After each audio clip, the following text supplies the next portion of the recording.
Hello everyone, and welcome to my UK Royal Family News channel. I hope everyone is having a wonderful day. Before we begin, please hit the subscribe button and give this video a thumbs up. Kate, William, and Camilla witnessed an amazing red arrows fly past in honor of King Charles. The Holyrood Week liturgy at St Giles Cathedral today, which officially recognizes Charles as Scotland's head of state, will definitely be the event of the year. The Scottish crown jewels, commonly known as the Honours of Scotland, were delivered to King Charles this afternoon in Edinburgh, just 2 months after his magnificent coronation at Westminster Abbey. The People's Procession departed Edinburgh Castle at 1:15 p.m. on Wednesday to kick off the festivities, and the royal procession followed shortly after. The King, Queen Camilla, and Prince William were all wearing their Green Order of the Thistle mantles as thousands of spectators lined the Royal Mile. In a blue Catherine Walker coat, Philip Treacy hat, and jewelry from the late Queen's collection, Princess Kate looked stunning.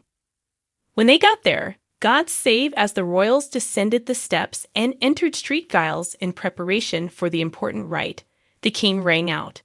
Before the service of Thanksgiving, which began at 2:15 p.m., the gleaming Scottish crown jewels were moved from Edinburgh Castle under military and police protection and arrived at St Giles Cathedral at 1:50 p.m. During the service, the Cathedral Choir, National Youth Choir of Scotland Chamber Choir, and other distinguished visitors gave some breathtaking musical performances. During the primary ceremony, the King was given the Honours of Scotland, the oldest crown jewels in Britain and home to some of the most significant items of Scottish royal regalia, including a crown, sceptre, and sword crafted from gold, silver, and priceless gems. Red Arrows jets performed another spectacle for viewers in Britain who tuned in to watch the monarch receive his second crown in 3 months as they flew over Edinburgh. Photos from the incident revealed the royal family's startled expressions as the aircraft followed red, white, and blue smoke over Edinburgh Castle. Photographers caught the 9 aircraft flying down the Royal Mile toward the royal home, neatly framed by high buildings. The King can be seen gazing up into the sky in one image, marveling at the scene and appearing shocked.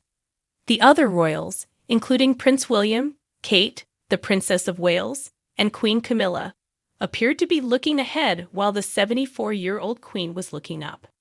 As Admiral of the Fleet, King Charles wore a full ceremonial tailcoat from the Royal Navy, along with his medals, Order of the Garter Sash, Order of the Thistle Star Mantle, collar, and plumed cap. For the first occasion since she was inducted into the order on June 16, Queen Camilla donned the thistle robes and hat of the late Queen Elizabeth, complete with the star and collar, over a long white Bruce Oldfield dress. With his Ralph No. 1 outfit, garter sash with the Lesser George, RAF wings, golden, diamond, platinum, and coronation jubilee medals, as well as the Order of the Thistle mantle and collar, William looked dapper. Kate chose an eye-catching royal blue Catherine Walker coat dress with a Philip Treacy hat that matched. A $23,000 necklace that belonged to the late Queen Elizabeth II was also worn by Kate.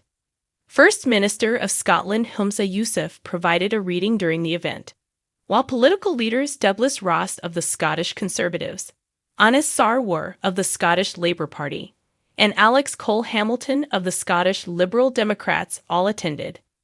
The service included elements of Scottish royal tradition that date back hundreds of years in addition to more contemporary elements like music composed especially for the event, a psalm sung in Gaelic, and the use of Scots translations of New Testament sections.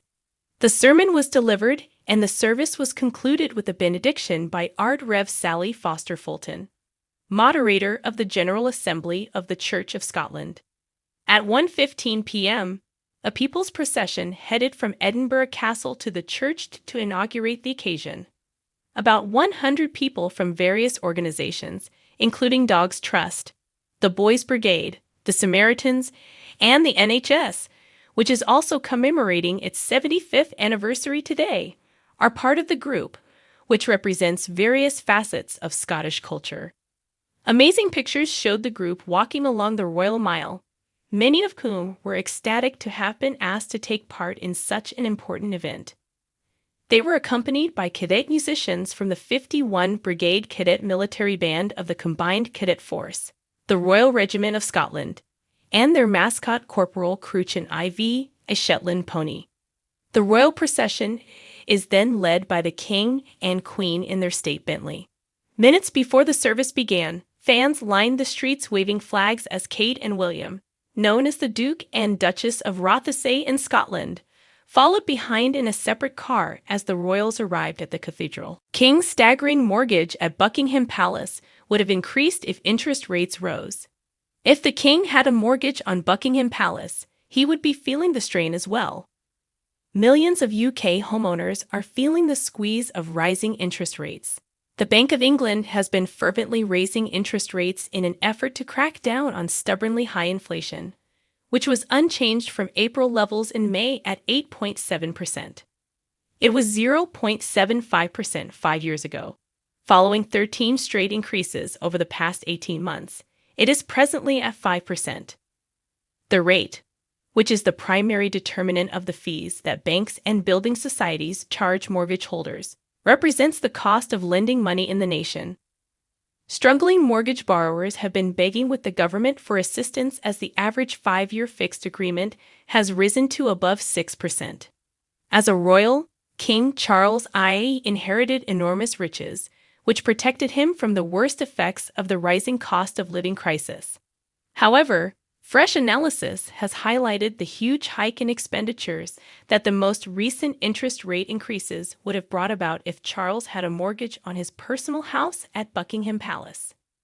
Saxo, an investment platform, values the palace at £3.9 billion. This would have resulted in a monthly mortgage payment of £6,995,035 in mid-2018 with a 25% deposit. This amount would have doubled to £13,983,701 in today's financial climate, a gain of around £7 million each month in just 5 years. The firm computed fictitious mortgage repayments for 15 royal properties, with this one representing the biggest increase. Additionally, St. James's Palace brings to mind exorbitant sums. The royals would be required to pay £2,169,885 per month at a 5% rate on a property believed to be worth £600 million, which is £1,084,449 more than they did in June 2018. According to the trader, this is roughly 1,500 times higher than the monthly average payback of £737. Interest rates have risen to their highest levels in 15 years, making the situation difficult for many thousands around the UK, particularly those looking to borrow and apply for mortgages, said Hanan Raza of financial platform Saxo. Our analysis shows a greatly exaggerated problem affecting a large number of people, with mortgages nearly doubling over the last 5 years. King Charles rekindles interest in William Byrd, an Elizabethan composer. The king supports William Byrd's works in the same way that Elizabeth I did in the 16th century. BBC Radio 3 is playing Byrd's song in honor of this Elizabethan composer's 400th birthday, a revival of interest in obscure Elizabethan composer William Byrd, who managed to avoid execution despite penning a number of masses for outlawed Catholics, has been sparked by King Charles. Top Radio 3 host Tom Service remarked, "It's a journey of discovery for listeners and for those who present it." In honor of Byrd's 400th birthday, Radio 3 will dedicate more than a dozen hours of music and documentaries this week. Similar to Elizabeth I's support of Byrd in the 16th century, King Charles II initially championed the composer's music at his coronation, which included 470 pieces by the musician. Service explains, a Catholic composer, Byrd, performed his Mass for 4 voices as part of King Charles II's coronation. The link between royalty and Byrd is still occurring, and that radicalism is still audible. It's fantastic that he attended the coronation. Later in life, according to the service, Byrd authored masses for secretly observed masses in houses such as in Gavestone, where he lived in Essex. Because you just have 20 minutes to witness Mass, he continues, you hear a real urgency in these masses. Some of the individuals he worshipped with were put to death, primarily for the sin of being Catholic. But Byrd's relationship with the aristocracy allowed for his rescue. Service claims that contemporary composers can draw comparisons. Even in Afghanistan, where music can only be made in secret, we are aware of music being made in bunkers. Some musicians are forced to write their music in this manner out of fear of suffering the worst type of persecution. Masses for 3, 4, or 5 voices is recommended for individuals who are not familiar with Byrd's compositions. They have a calmness and tranquility, but also a certain intensity. Thanks for watching if you like this video. So please don't forget to subscribe my channel and don't miss any update.